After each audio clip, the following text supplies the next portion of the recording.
ಮಾನ್ಯ ಸಭಾಧ್ಯಕ್ಷರೇ, ಇದು ತಾವು ಹೇಳ್ತೀರಾ, ಸಚಿವರು ಹೇಳಿದ್ರು ಗ್ರೇಟರ್ ಬ್ಯಾಂಗ್ಳೂರು ಅಥಾರಿಟಿಲಿ ಏನಿದೆ ಅದನ್ನು ಎಲ್ಲ ULBಗೂ ತರ್ತಾ ಇದೀವಿ ಅಂತ. It's a good, fair enough. ನಾವು ಟ್ಯಾಕ್ಸ್ ಬದಲು ಶುಲ್ಕ ಫೀ ಹಾಕ್ತೀವಿ ಅಂತ. ಈಗ ಯಾವುದೂ ಪರ್ಮಿಷನ್ ಇಲ್ದೇನೆ ಬರ್ತ್ಡೇ ಫ್ಲೆಕ್ಸು ಜಾಹೀರಾತು ಆಗ್ತಾರಲ್ಲ, ಅದಕ್ಕೆ ಏನ್ ಮಾಡ್ತೀರಾ? ಜಾಹೀರಾತುಗಳು ಅಂತ ರಾರಾಜಿಸ್ತಾ ಇದೆ ಎಲ್ಲಾ ಕಡೆ. ಎಷ್ಟು ಮಟ್ಟಿಗೆ ಅಂತಂದ್ರೆ ವೆಹಿಕಲ್ಸ್ ಓಡಾಡೋಕ್ಕೂ ಆಗಲ್ಲ, ಸಿಗ್ನಲ್ ಲೈಟ್ ಕಾಣೋದಿಲ್ಲ, ಇನ್ನೊಂದು ಆಕ್ಸಿಡೆಂಟ್ ಆಗುತ್ತೆ, ಆ ಫ್ಲೆಕ್ಸ್ಗಳು ಬಿದ್ದು ಅಪಘಾತ ಆಗುತ್ತೆ. ಅದಕ್ಕೆ ಏನ್ ಮಾಡ್ತಾರೆ? ಅದು ಜಾಹೀರಾತೆ, ಅದು ಫ್ಲೆಕ್ಸೇ. ಅದರ ಬಗ್ಗೆ ಸರ್ಕಾರ, ಯಾಕಂದ್ರೆ ಬಹಳ ಸಲ ಕಮಿಷನರ್ಗಳು ಬರ್ದಿದ್ದೆ, ಎಲ್ಲಾ ಬರ್ತ್ಡೇ ಕೂಡ ರಾಜಕೀಯ ನಾಯಕರು ಅಥವಾ ಬೆಂಬಲಿಗರು ಇರೋದ್ರಿಂದ ಕಾರ್ಪೊರೇಷನ್ ಮಟ್ಟಕ್ಕೆ ಹೋಗೋದಿಲ್ಲ. ಇದಿರೋದ್ರಿಂದ ಸರ್ಕಾರದ ಅಭಿಪ್ರಾಯ, ಸರ್ಕಾರದ ನಿಲುವೇನು?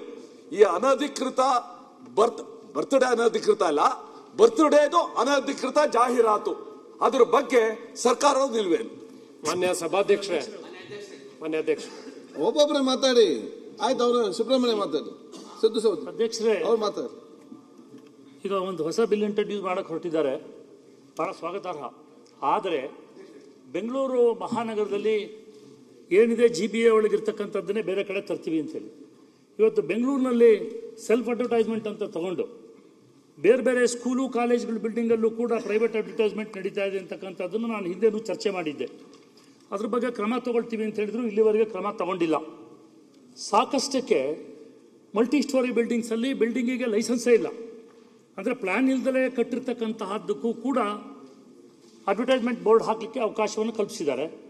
ಅದೇ ರೀತಿಯಲ್ಲಿ ಸಾಕಷ್ಟು ಕಡೆ ನಾವು ಗಮನಿಸ್ತಾ ಬಂದರೆ ಮೋರಿ ಮೇಲೆ, ರಾಜಕಾಲುವೆ ಮೇಲೆ ಅವ್ರಿಗೆ ಪರ್ಮಿಷನ್ ಕೊಟ್ಟಿದ್ದಾರು?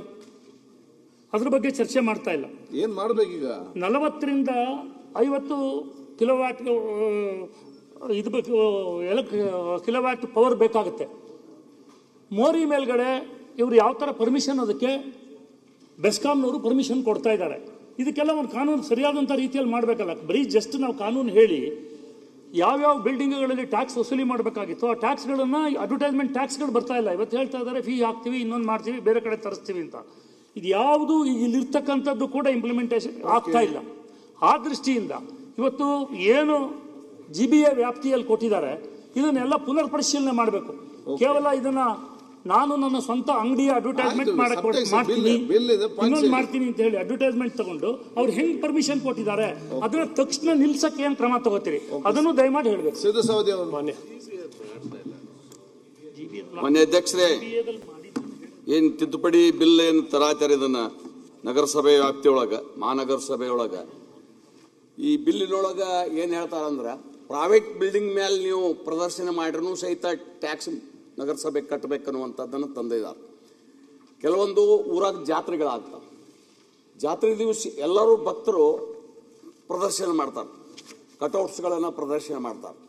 ಅವರು ಯಾವ ಬಿಲ್ಡಿಂಗ್ ಮೇಲೂ ಕಟ್ಟಂಗಿಲ್ಲ. ಅಥವಾ ನಗರಸಭೆ ಜಾಗದಾಗ ರಸ್ತೆ ಮೇಲೆ ಅವ್ರು ಇದು ಸೋಟುಗಳನ್ನು ನಿಲ್ಲಿಸಿ ಅದ್ರ ಮ್ಯಾಗ ಕಟ್ತಾರೆ, ಇಡೀ ಊರೆಲ್ಲ ಕಟ್ತಾರೆ. ಅದು ಯಾವ ರೀತಿ?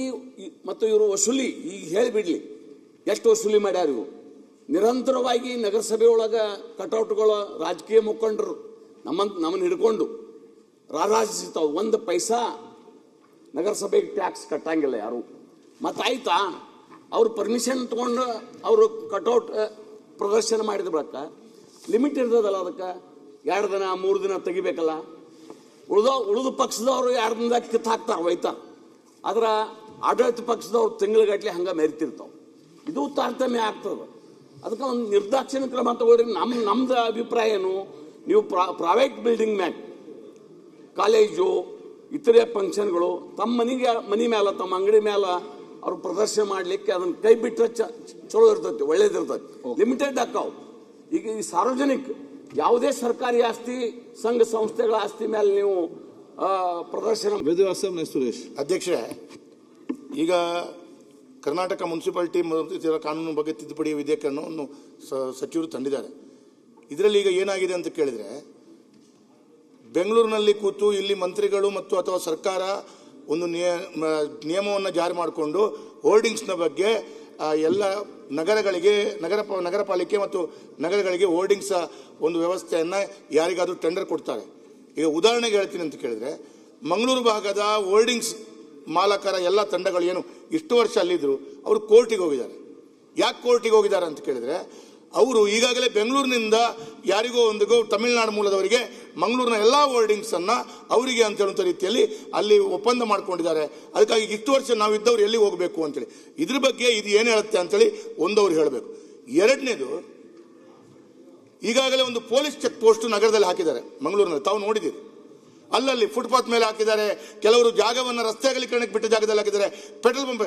ಯಾರವರಿಗೆ ಇಲ್ಲಿ ಸರ್ಕಾರದಲ್ಲಿ ಕೂತು ಪೊಲೀಸ್ ಚೆಕ್ ಪೋಸ್ಟ್ ಹಾಕ್ಲಿಕ್ಕೆ ಅವಕಾಶ ಕೊಟ್ಟರೆ, ಅಲ್ಲಿ ಸಿಕ್ಕಾಪಟ್ಟೆ ಬಂದು ಪೊಲೀಸ್ ಚೆಕ್ ಪೋಸ್ಟ್ ಹಾಕೊಂಡು ಹೋದ್ರೆ, ಒಂದು ಪೊಲೀಸ್ ಚೆಕ್ ಪೋಸ್ಟ್ ಒಂದು ಹಂಸ ಹಾಕಬೇಕು ಅಂತೇಳಿ ಆದರೂ ಕೂಡ ಅಲ್ಲಿಯ ಸ್ಥಳೀಯ ಆಡಳಿತದಲ್ಲಿ ಪೊಲೀಸ್ ಇಲಾಖೆ ಕೂತ್ಕೊಂಡು ನಿರ್ಣಯ ಮಾಡಿಕೊಂಡು ಅದರ ಪ್ರಕಾರ ಅದನ್ನು ಹಾಕಬೇಕು.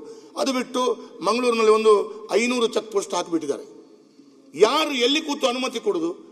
ಅದರ ಸಾಧಕ ಬಾಧಕಗಳು ಸ್ಥಳೀಯ ಆಡಳಿತ, ಮಹಾನಗರ ಪಾಲಿಕೆ ಇರ್ಬೋದು, ಪೊಲೀಸ್ ಇಲಾಖೆಯಿಂದ ಅನುಮತಿ ತಗೊಂಡಿದ್ದಾರೆ.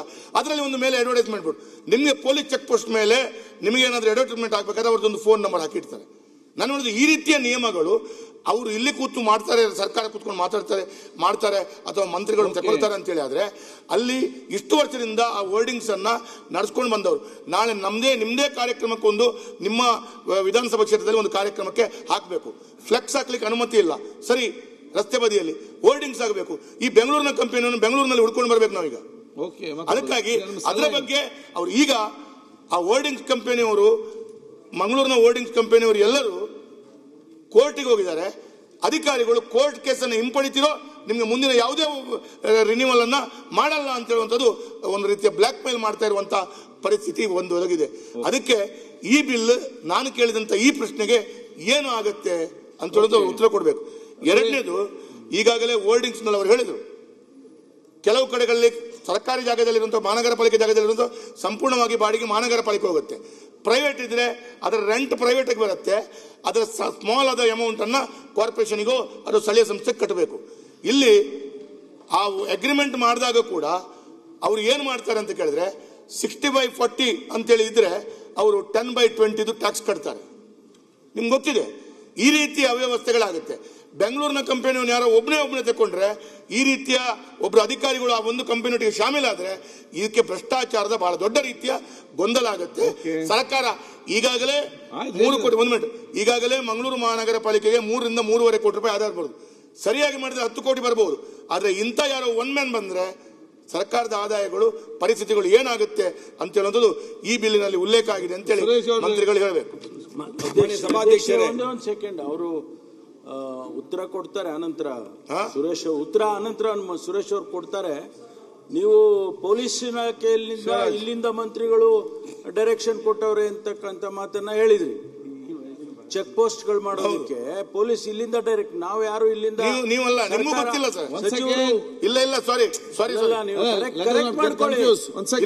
ಇಲ್ಲಿಂದ ನಾವು ಯಾವ ಡೈರೆಕ್ಷನ್ಸ್ ಅನ್ನು ಕೊಟ್ಟಿಲ್ಲ ಮಾನ್ಯ ಅಧ್ಯಕ್ಷ. ಚೆಕ್ ಪೋಸ್ಟ್ ಅಲ್ಲ, ಈ ಪೊಲೀಸ್ ನಿಲ್ಲಿಕ್ಕೆ ಸ್ಟ್ಯಾಂಡ್ ಮಾಡ್ತಾರಲ್ಲ, ಅಲ್ಲ ಅವರು ಇಲ್ಲಿಂದ ಡೈರೆಕ್ಷನ್ ಇಲ್ಲ, ಇಲ್ಲಿಂದ ನಗರಾಭಿವೃದ್ಧಿ ಇಲಾಖೆ, ಅದು ಪರ್ಮಿಷನ್ ಪೊಲೀಸ್ ಇಲಾಖೆ, ಅದಕ್ಕೆ ಅಬ್ಜೆಕ್ಷನ್ ಇಲ್ಲ. ನಿಮ್ಮದಲ್ಲ, ಆದ್ರೆ ಇಲ್ಲಿಂದ ಸಚಿವರು ಡೈರೆಕ್ಷನ್ ಸೂಕ್ಷ್ಮ ಆಗ್ಬಿಟ್ರೆ ಹೇಗೆ ಸರ್? ನೀವು ಇಷ್ಟೊಂದು ಸೂಕ್ಷ್ಮ ಆಗ್ಬಿಟ್ರೆ ಹೇಗೆ? ಹೆಂಗೆ ನಿಮ್ಮ ಇಲಾಖೆ ಬಂದು ಇಷ್ಟೊಂದು ಸೂಕ್ಷ್ಮ ಚರ್ಚೆ ಮಾಡಿ. ನಾನು ಸ್ಥಳೀಯ ಪೊಲೀಸ್ ಇಲಾಖೆ ಕೇಳಿದೆ. ಅಲ್ಲ, ನಿಮ್ಮ ಯಾವಾಗ್ಲೂ ಅಶೋಕ್ ಅವರು ಜೋರಾಗಿ ಮಾತಾಡಬೇಕು ಅಂತ ಹೇಳ್ತಿರ್ತಾರೆ, ಸ್ವಲ್ಪ ಜೋರಾಗಿ ಮಾತಾಡೋಣ. ಅಲ್ಲ, ಮಾತಾಡೋದಕ್ಕೆ ನೀವು ಸಾಂದರ್ಭಿಕವಾಗಿ ನಾನು ಜೋರಾಗಿ ಮಾತಾಡ್ತೀನಿ. ಮೂರನೇ ಕಣ್ಣು ನಿಂತಿದ್ದಕ್ಕೆಲ್ಲ ಜೋರಾಗಿ ಮಾತಾಡಕ್ ಹೋಗಲ್ಲ ನಾನು. ಬೇರೆಯವರ ರೀತಿಯಲ್ಲಿ ಇದ್ದಕ್ಕಿದ್ದಂಗೆ ನಾನು ಎದ್ದು ನಿಂತ್ಕೊಂಡು ಮಾತಾಡಕ್ ಹೋಗೋದಿಲ್ಲ. ಮಾತಾಡ್ತೀನಿ, ಸಂದರ್ಭ ಬಂದಾಗ ಕಟುವಾಗಿ ಮಾತಾಡ್ತೀನಿ. ನೀವು ಉಪಚುನಾವಣೆ ಆದ ನಂತರ ಗಟ್ಟಿ ಮಾತಾಡೋ ಸಮಯ ಬರುತ್ತೆ. ಮಾತಾಡ್ತೀನಿ. ಚುನಾವಣೆ ಆದ ನಂತರ ಗಟ್ಟಿ ಅವಕಾಶಗಳು ಒದಗಿ ಬರ್ಬೇಕು, ಹಂಗ್ ಮಾತಾಡಬೇಕು, ಗಟ್ಟಿಯಾಗೆ ಮಾತಾಡಿ.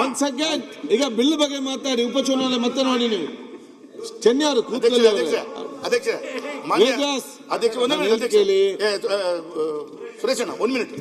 ಅಧ್ಯಕ್ಷರೇ, ಪೊಲೀಸ್ ಇಲಾಖೆಯವರ ಹತ್ರ ಅನುಮತಿ ಪಡ್ಕೊಳ್ಳದೆ, ಮಹಾನಗರ ಪಾಲಿಕೆಯವರ ಹತ್ರ ಅನುಮತಿ ಪಡ್ಕೊಳ್ಳದೆ, ಯಾರಿಗೂ ಗೊತ್ತಿಲ್ಲದೆ ಇಲ್ಲಿಂದ ಬಂದು ಯಾರೋ ಒಬ್ಬ ಕಾಂಟ್ರಾಕ್ಟರ್ ಅಲ್ಲಿ ಹಾಕಿದ್ದಾರೆ ಅಂತ ಹೇಳುವಂಥದ್ದು ಹೇಳುವಂಥದ್ದು ನಾನು.